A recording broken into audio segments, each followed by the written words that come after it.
तीन मोती भवन परिसर में स्थित नेहरू मेमोरियल म्यूजियम और लाइब्रेरी सोसाइटी का नाम बदलकर पीएम मेमोरियल म्यूजियम और लाइब्रेरी सोसाइटी कर दिया गया है। तीन मोती भवन देश के पहले प्रधानमंत्री जवाहरलाल नेहरू का आधिकारिक आवास था। सरकार का फैसला पर सियासी संग्राम छिड़ गया है।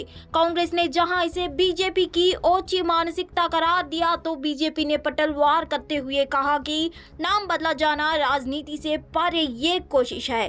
केंद्रीय संस्कृति मंत्रालय ने शुक्रवार को कहा कि एनएमएमएल की एक विशेष बैठक में इसका नाम बदलने का फैसला किया गया है। सोसाइटी के उपाध्यक्ष रक्षा मंत्री राजनाथ सिंह ने इस बैठक की अध्यक्षता की। उन्होंने बैठक को संबोधित करते हुए नाम में बदलाव के प्रस्ताव का स्वागत किया। उन्होंने प्रधानमंत्रियों को एक संस्था बताया है और तमाम प्रधानमंत्रियों की यात्रा की इंद्रधनुष के रंगों से तुलना करते हुए इस बात पर जोर दिया गया कि इंद्रधनुष को सुंदर बनाने के लिए उसके सभी रंगों का सही अनुपात में होना जरूरी है। उन्होंने कहा कि इसमें हमारे सभी पूर्व प्रधानमंत्रियों का सम्मान किया गया है कि और उसकी सामग्री लोकतांत्रिक है।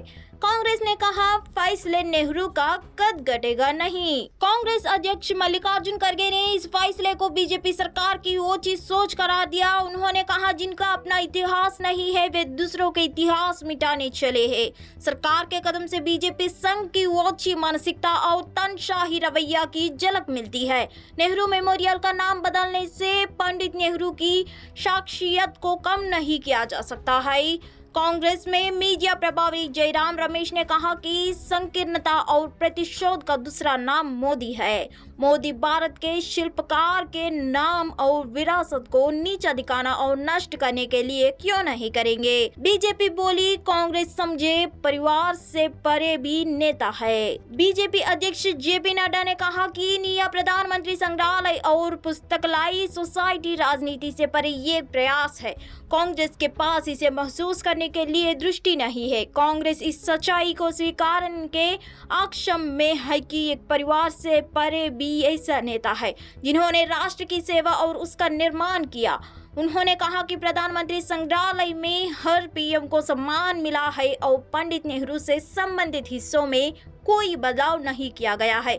बीजेपी प्रवक्ता सुंदूशा त्रिवेदी ने कहा, यहाँ देश के सभी पूर्व प्रधानमंत्री की उपलब्धियों का जिक्र है। सरकार ने इसे पूरी तरह व्यवस्थित किया है।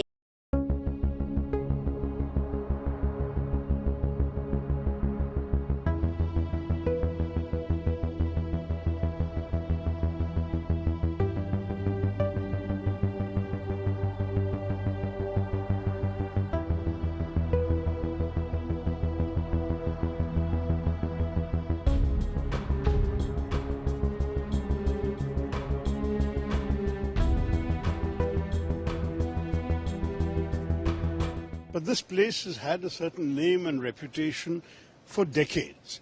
The Nehru Memorial Museum and Library is the original name.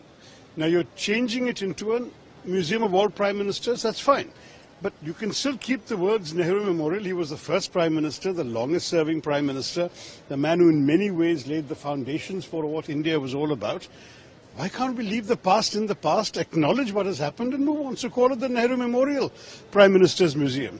It would have been a simple thing to do. You don't demean your first Prime Minister and at the same time you include everybody.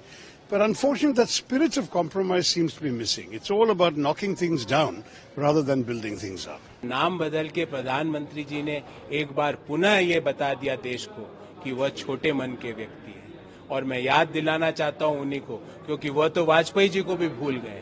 Vajpayee ji ने कहा था, छोटे मन से कोई बड़ा नहीं बन सकता। इस विरासत को मिटाने से, एक पट्टिका से पंडित नेहरू जी का नाम मिटाने से 140 करोड़ देशवासियों के दिल में जो पंडित जी के प्रति सम्मान, मान और नाम लिखा हुआ है, मोदी जी आप उसको कैसे हटाओगे? वो हमारे दिलों में लिखा हुआ है, क्योंकि पंडित जी आधुनिक भारत के शिल्पकार थे। आज जो भारत देख रहे हैं हम, वो पंडित जी की परिकल्पना थी। पंडित जी की वजह से डीआरडीओ से लेके इसरो तक और इंडियन इंस्टीट्यूट ऑफ साइंस से लेके आईआईटीज और आईआईएम्स और एम्स तक, ये उसी महान व्यक्ति की कल्पना थी कि भारत में इस तरह की संस्थाएं बननी चाहिए। तो मोदी जी, इस तरह के काम करके आपने पंडित जी को और विशाल बना दिया।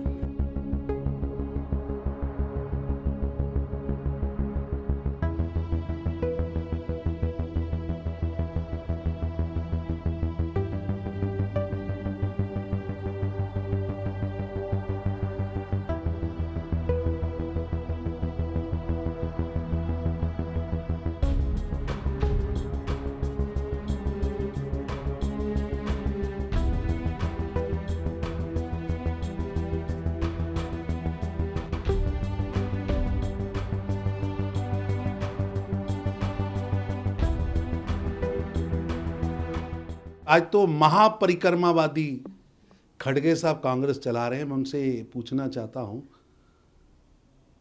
इतिहास मत समझाइए। कांग्रेस किसने शुरू की थी? देश जानता है। विभाजन किसके कारण हुआ? यही देश जानता है। और आपके विभाजन स्वीकार करने से 2 करोड़ भारत के नागरिकों का विस्थापन हुआ, ह्यूमन विस्थापन हुआ। 20 लाख से ज्यादा लोग मारे गए, हजारों बेटियों के साथ बलात्कार हुआ। आपातकाल भी अभी तक देश भूला नहीं है, जब पूरे देश को जेल बना दिया था। पत्रकार जेल में डाल दिए थे, नेता जेल में डाल दिए थे, लोकतंत्र की बात करने वाले जेल में डाल दिए थे, लोकतंत्र की हत्या की थी, अखबार बंद कर दिए थे। देश उस इतिहास को, कांग्रेस के उस काले इतिहास को भूला नहीं है। खड़गे साहब 1984 के काले इतिहास को भी देश नहीं भूला है, जब सिखों के गलों में टायर डालकर देश के 50 बड़े शहरों में खुलेआम दिन दिहाड़े उन्हें मारा गया था, गुरुद्वारे जला दिए गए थे, सिखों की दुकानें जलाई गई थी। देश भूला नहीं है। और देश ये भी इतिहास नहीं भूला कि 2004 से 14 12 लाख करोड़ रुपए की चोरी देश के खजाने से हुई, कॉमनवेल्थ घोटाला। ये मैं नहीं कह रहा, क्या कह रही, ये है काला इतिहास। रही बात संग्रहालय की, संग्रहालय में सभी प्रधानमंत्रियों के योगदान को दर्शाया गया है। किससे दिक्कत है आपको? लाल बहादुर शास्त्री जी के योगदान को दिखाया जा रहा है, इसलिए दिक्कत है?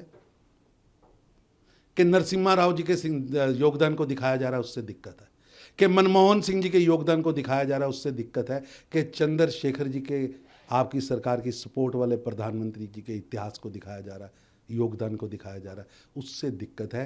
कि अटल बिहारी वाजपेयी जी के सुशासन के योगदान को दिखाया जा रहा है, उससे दिक्कत है? दिक्कत किससे है?